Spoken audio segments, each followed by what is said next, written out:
Welcome back into the Sports Source. This segment of our show brought to you by Southeast Termite and Pest Control.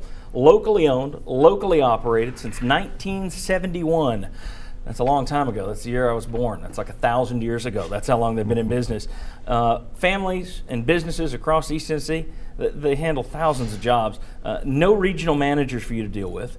No customer representatives to go through. When you call them, you're going to talk to the owner or his son. 43 years of experience at Southeast Termite and Pest Control. You see their spots throughout the show. Check out their website, southeasttermite.com. You're going to like these folks. Just on a personal level, I like them. So I can tell you that. I think you're going to like them as well. All right, back with Bob Hodge, Bobby Scott, Jimmy Himes, Chuck Cavallera. It's going to be quick in the necessary roughness segment. This is where we can attack anything we want to. I'm going to be very quick. I think you need to kind of be necessarily rough to the receivers today. A lot of talk about how fantastic that group is. There were plays to be made yesterday that great receivers would make to help their quarterback out. They didn't make them. The first interception went through Croom's hands. That was a well-thrown ball. That was not a great play by the defensive back. It simply went through Croom's hands into his hands. There was a third down play where Pig Howard catches a ball where Worley bought himself time, drops it. Marquez North on one, third down pass. Stands there, waits for the ball, allows the defensive back to come back through him, knock the thing away. That's nitpicky, I'm sure, but if you're going to talk these receivers up and you're going to go on the road to Oklahoma and get a win, they've got to make those kind of plays. So I'm being a little necessarily rough to the receiving corps. Anybody else here? We can go refs, we can go replay officials, we can go. How about going punting? Okay. I think Matt Darr, 2 28-yard punts in a row, you're averaging well under 40 yards a punt. If you play somebody right now and they're averaging 41 yards a punt and you get 2 28 yards in a row, you're just letting them walk down the field without even doing anything. So we talked about first down production. Tennessee's fourth down production is pretty awful when it comes to punting. I agree with John in the receivers and you know, quarterback, when you're standing back there in the pocket and this guy's about this far from you, sometimes you have to throw the ball early. Yeah. And he had a couple of times where he got the ball in the vicinity of the receiver where the receiver could get their hands on it, and they did not make the play. So I agree with you. Let me throw this one out to everybody. Oh, very quickly. No, it was going to be on a different topic. Okay. Well, I was going to throw out a real quick.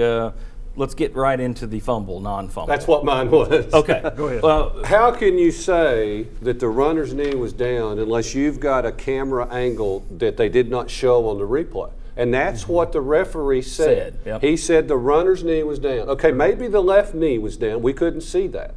But, I mean, if you're going to do that, and you're going to make that ruling, at least make the viewers, even if you're impartial, you don't care, like you're getting it right. And you're not just guessing. Well, I think that one might have been one of those I disagreed with this summer. We talked about it. Steve Shaw of the SEC said he wanted his officials to use football common sense. Well, going back to the Vanderbilt game last year, which I had a bigger problem with, but, well, I know you couldn't see it, but you can kind of guess he's down or where the ball is. I think that's bull, personally. I'm glad I just said bull. I'm glad you did too. Didn't get a lot of sleep. So very lucky they came close. I think that one's pretty weak, the idea of not just going with what you see. Jimmy, your thoughts on that play, that call? Unless his left knee was down and there's a replay that was not shown, I thought it was a fumble. But without knowing if there's another one, that's why I've got to call into Rocky Good already.